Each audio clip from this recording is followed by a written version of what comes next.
Hi, it's Jerry from Unior Bike Tools. Let's talk about our chain whip.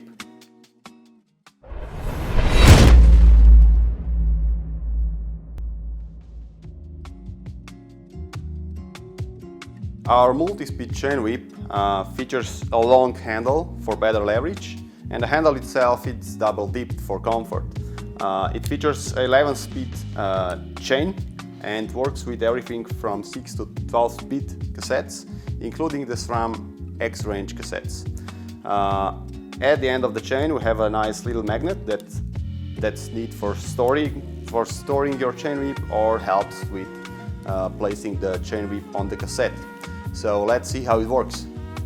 So install the chain whip on one of the sprockets on your cassette, and with the magnet you can engage the chain to the tool body, and then of course with the cassette lock ring we just unscrew the lock ring itself, and voila, you're done.